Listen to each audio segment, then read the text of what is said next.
വേഗം വരുന്നവനായ യേശുക്രിസ്തുവിന്റെ നാമത്തിൽ ദൈനംദിന അപ്പം എന്ന അനുദിന വചനചിന്തയിലേക്ക് ഏവർക്കും സ്വാഗതം. ഇന്ന് ഒരു പുതിയ ഹൃദയം എന്ന വിഷയത്തെ ആസ്പദമാക്കി ചില കാര്യങ്ങളെ നമുക്ക് ചിന്തിക്കാം. അതിനാധാരമായ ഒരു വാക്യം വായിക്കാം.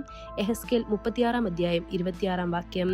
ഞാൻ നിങ്ങൾക്ക് ഒരു പുതിയ ഹൃദയം തരും, നിങ്ങളുടെ ഉള്ളിൽ ഒരു പുതിയ ആത്മാവിനെ ഞാൻ സ്ഥാപിക്കും.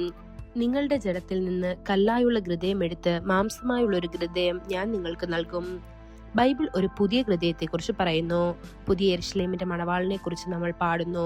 നമ്മൾ പുതിയ വീഞ്ഞിനെ കുറിച്ച് സംസാരിക്കുന്നു. കർത്താവ് എല്ലാം പുതുതാക്കുമ്പോൾ അവൻ നമുക്കൊരു പുതിയ ഹൃദയവും നൽകുന്നു. രക്ഷയുടെ സന്തോഷം കൊണ്ട് നിറഞ്ഞു ജീവിക്കാനും ദൈവവുമായുള്ള ഒരു നവീകൃത ബന്ധത്തിൽ വളരാനും നമുക്ക് ഈ പുതിയ ഹൃദയം ആവശ്യമാണ്. ദൈവം ഒരു വ്യക്തിയെ നോക്കുമ്പോൾ അവൻ ഹൃദയത്തെ നോക്കുന്നു. മനുഷ്യൻ ബാഹ്യരൂപം നോക്കുന്നു, എന്നാൽ കർത്താവ് ഹൃദയത്തെ നോക്കുന്നു എന്ന് 1 ശമൂവേൽ 16 വാക്യത്തിൽ കാണപ്പെടുന്നു. നമ്മുടെ ഹൃദയത്തിൽ അനീതി നിറഞ്ഞ ഒരു മനസ്സ് കർത്താവ് കണ്ടെത്തിയാൽ അവൻ നമ്മുടെ പ്രാർത്ഥനകൾക്ക് ഉത്തരം നൽകില്ല, ഒരു ദിവസം പോലും. അതിനാൽ ഒരു പുതിയ ഹൃദയം സ്വീകരിക്കാൻ പഴയത് ഉപേക്ഷിക്കുക. ജഡം പുരണ്ട വസ്ത്രങ്ങൾ നീക്കി സ്വയനീതിയുടെ മുഷിഞ്ഞ തുണിക്കഷ്ണങ്ങൾ വലിച്ചെറിയുക.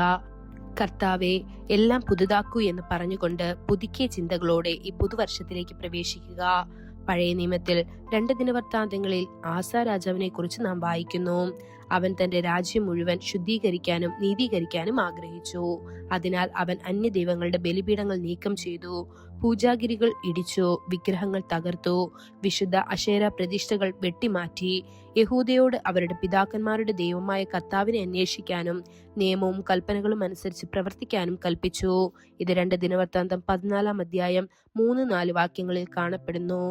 അവൻ ഇസ്രായേൽ ദേശത്തെ ശുദ്ധീകരിച്ചു മാത്രമല്ല, അവരുടെ മേൽച്ചതകൾ നീക്കം ചെയ്യുകയും യുദ്ധത്തിൽ നഗരങ്ങൾ കീഴടക്കിയ ശേഷം ആലയത്തിന് മുൻപിലുള്ള കർത്താവിന്റെ ബലിപീഠം പുതുക്കുകയും ചെയ്തു.